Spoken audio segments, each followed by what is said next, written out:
श्री गुरु चरण सरोज रज निज मन मुकुरु सुधारे बरन हो रघुबर बिमल यस जो दायक फल चार बोधहीन तनु जान के सो मेरो पवन कुमार बल बुद्धि विद्या दे हो मोहि हर हो कलेश विकार मातु चरण सिरोनाय चले तुरत संकित हृदय बागुर विषम तोराय मन भाग मृग भाग बस।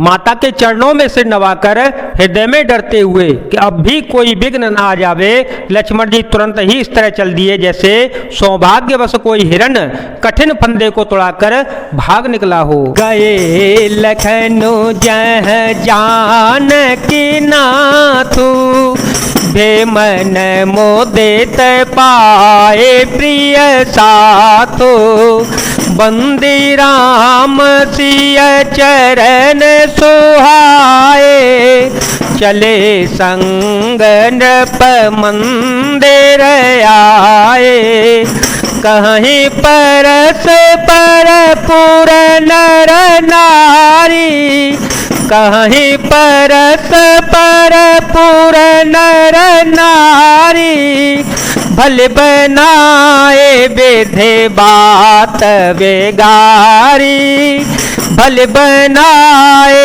विधि बात बेगारी तनख समन दुख बदन मलिने विकल मन हो माखी मधोछीने। लक्ष्मण जी वहां गए जहां पर श्री जानकी जी लक्ष्मण जी वहां गए जहां श्री जानकी नाथ जी थे और प्रिय का साथ पाकर मन में बड़े ही प्रसन्न हो गए। श्री राम जी और सीता जी के सुंदर चरणों की वंदना करके वे उनके साथ चले और राजभवन में आए। नगर के स्त्री पुरुष आपस में कह रहे हैं कि विधाता ने खूब बनाकर बिगाड़ी, उनके शरीर दुबले मन दुखी और मुख उदास हो रहे हैं। वे ऐसे व्याकुल हैं जैसे शहद छीन लिए जाने पर शहद की मधुमक्खियां व्याकुल हो जाती हों। करमी जाहि सिरु धुनि पछिताहि करमी जाहि सिरु धुनि पछिताहि जनु बिनु पंख बेह गय कुलाही जनु बिनु पंख बेह गय कुलाही भई बड़ी भीर भूप दरबारा बरने न जाए विषादो अपारा सचिव उठाए राव बैठा रे कहि प्रिय बचन राम पगोधारे सिय समेत दो तनय निहारी व्याकुल भय भूमि पति भारी। सब हाथ मल रहे हैं और सिर धुनकर पीट कर पछता रहे हैं, मानो बिना पंख के पक्षी व्याकुल हो रहे हों। राजद्वार पर बड़ी भारी भीड़ हो रही है, अपार विषाद का वर्णन नहीं किया जा सकता। श्री रामचंद्र जी पधारे हैं, ये प्रिय वचन कहकर मंत्री ने राजा को उठाकर बैठाया। सीता सहित दोनों पुत्रों को वन के लिए तैयार देखकर राजा बहुत व्याकुल हो गए। सीय सहित सुत सुभग दो देखी देखी कुलाए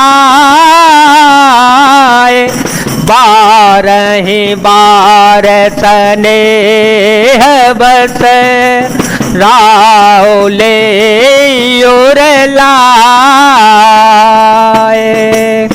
सीता सहित दोनों सुंदर पुत्रों को देख कर राजा अकुलाते हुए और स्नेहवश बारंबार उन्हें हृदय से लगा लेते हैं। सकई न बोली बिकल नर नाहु, सकई न बोली बिकल नर नाहु, सुख जनित और दारुण दाहु, नायसी सुपदयति अनुरागे, नायसी सुपदयति अनुराग्या, उठ रघुबीर बेदा तव मांगा, पितुअसी सयाय सुमोहि दीजे, हर्ष समय विषम कृत कीजे, तात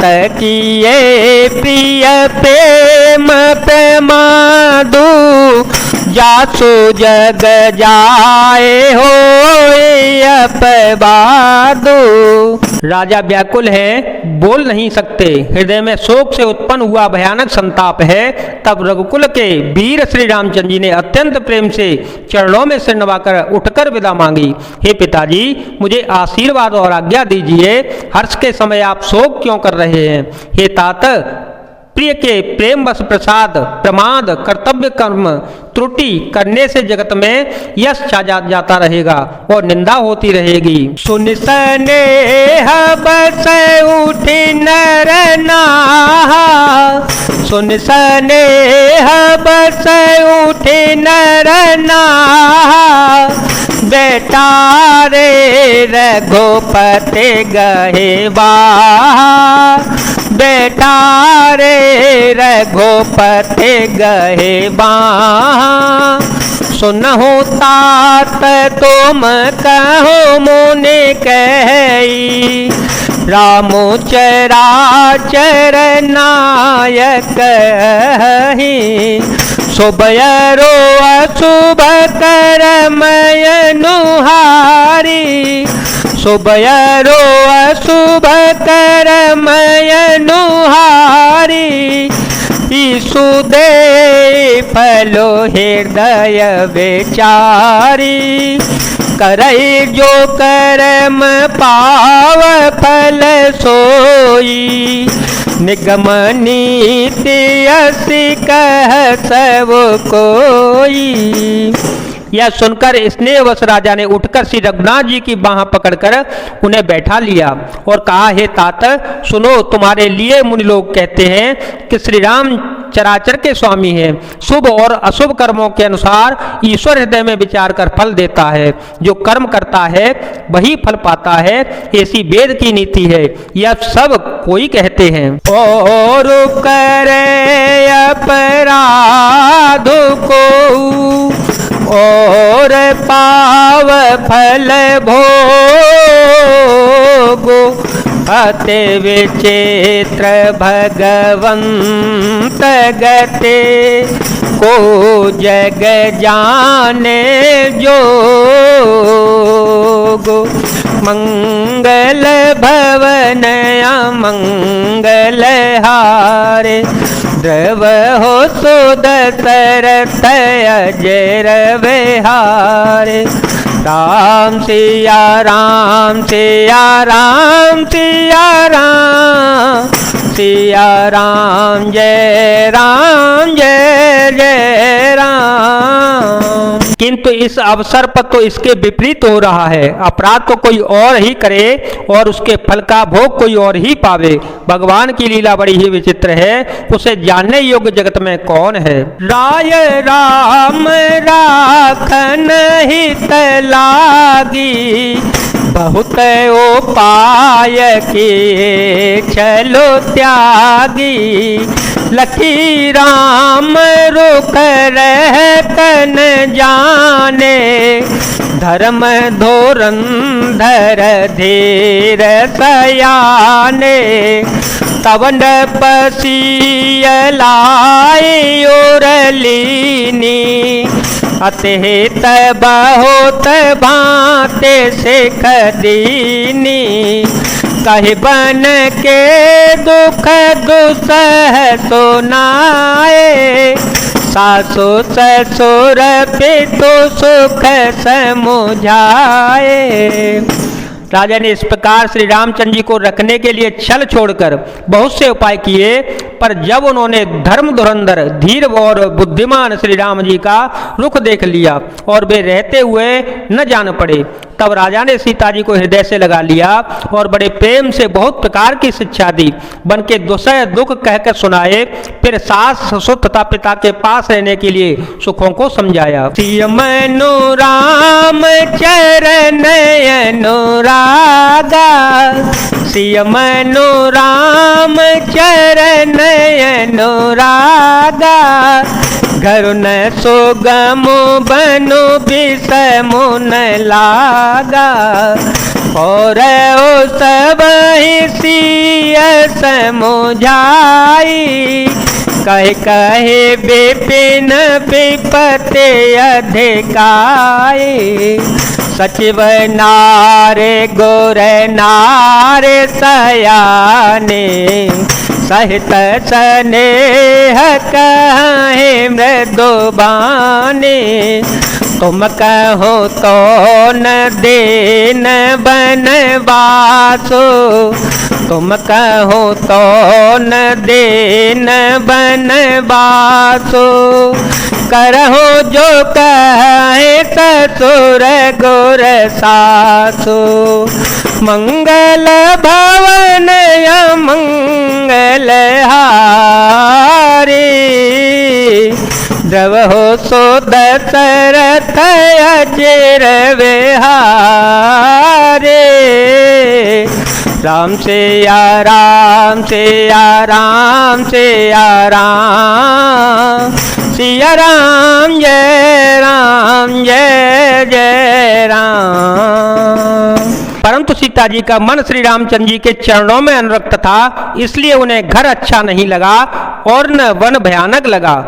फिर और सब लोगों ने भी वन में विपत्तियों की अधिकता बताकर सीता जी को समझाया।